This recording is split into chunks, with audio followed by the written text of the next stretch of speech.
Okay, so Tommy's footwork in the prep stage, quite a wide stance. We've used the term skateboard stance for him to set up his feet so that he can have his back foot neutral and then the front foot slightly tilted towards the net post, which pretty happy with. He used to move his foot quite a bit, the front foot, and it stays reasonably stable now.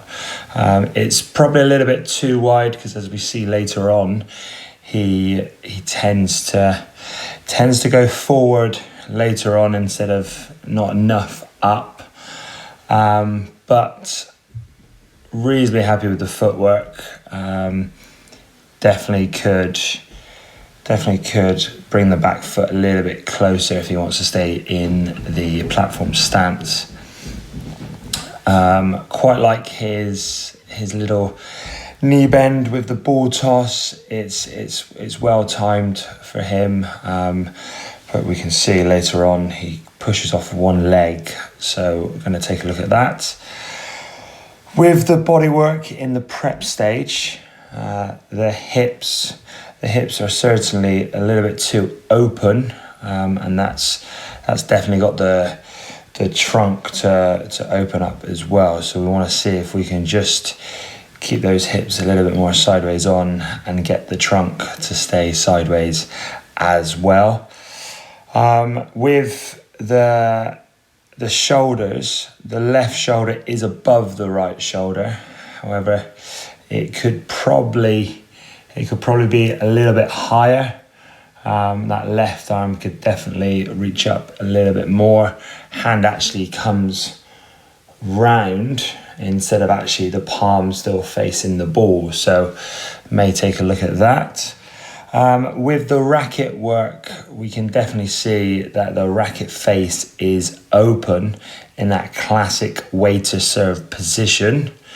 Ideally, obviously, we would have the racket to be this side of the body and the palm is obviously up. So we want to try and get that palm down and obviously not behind him. So we can see that the racket face is open as he takes the racket back instead of keeping his hand on his right side.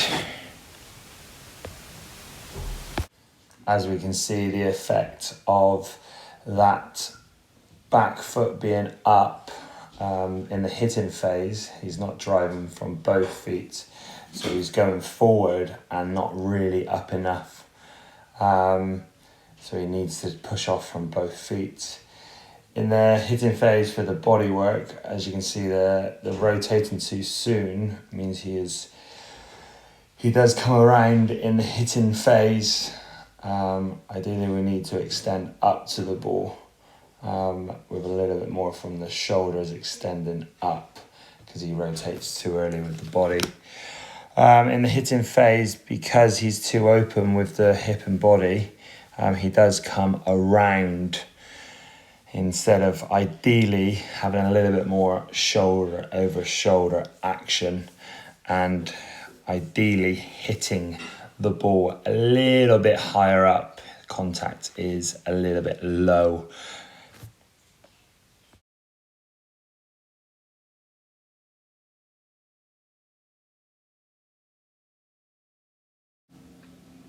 So the forehand, looking through the lens of timing, rhythm, body momentum and muscle relaxation. With regards to timing, Tommy is definitely trying to improve how he times the ball. Isn't one of his strengths. Generally trying to improve his skill at just timing the ball with various exercises. In this clip, you can see how he's quite rushed when he gets to the ball. There's the lack of preparation, obviously affects the rhythm later on. He's quite close to it as well. Generally gets a little bit too close to the ball. Obviously needs to space himself more. But yeah, quite rushed. Doesn't always let the ball get into his striking zone. Ideally, we'd want at his age and stage, we'd like him to be hitting a little bit more waist height zone. When it comes to the rhythm, obviously due to his late preparation, a lot of the time he has just the same rhythm through the stroke and isn't accelerating just before contact. So he obviously lacks a lot of ball speed with the lack of accelerated rhythm. There's also a little bit of a broken swing. Pretty much from his shoulder turn, there's 2 or 3 parts his forehand goes through instead of just having a continuous swing path through the ball. So trying to just build a little bit more of a loop and drop on his forehand, just to generate a little bit more of a consistent swing path to encourage a little bit of an early prep and a continuous stroke, and then obviously firing the hand through the ball. With the momentum, the body momentum, as we can see, he's not rotating 180.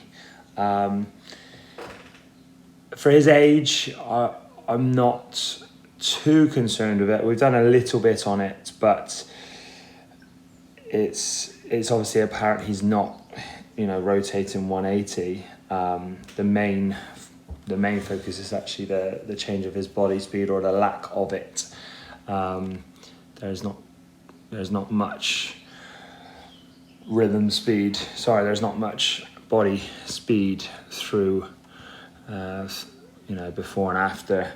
So just trying to get him to use his change of speed a little bit more with the body. With the muscle relaxation, again, there's quite a lot of work in the hands, but not too much from the hip and shoulders. So he stays probably sideways on just a little bit too much. Breathes pretty well through contact, and we've had a few drills where we're trying to make sure he's breathing through the contact points, but definitely needs to improve on his chain, trying to get the hips firing and then releasing the shoulder and hand through the ball.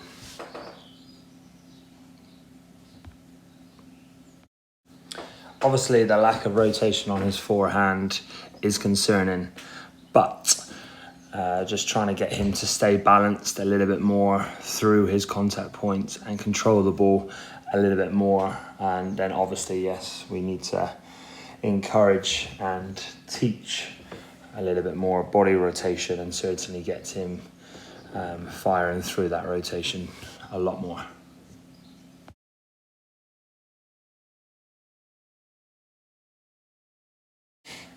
So his backhand timing perhaps is a little bit too close, but certainly much better than the forehand. Ideally, it would be a little bit further out in front as well, but times the ball well at the middle of the strings for the most part. The height of his contact on his backhand is generally pretty good. Probably on here, this clip, it's obviously just between the hip and shoulders, which is good. Generally doesn't let the ball get too high on his backhand, and does choose to slice it if it goes too low. But generally the height is pretty good. Just ideally would be a little bit further out in front, trying to change from more of a loop preparation into more of a turn in his unit turn, just to improve his timing slightly, because it goes a little bit up and around instead of a turn and drop. With his rhythm, accelerates through the ball well, I think, on the backhand, certainly for his stage.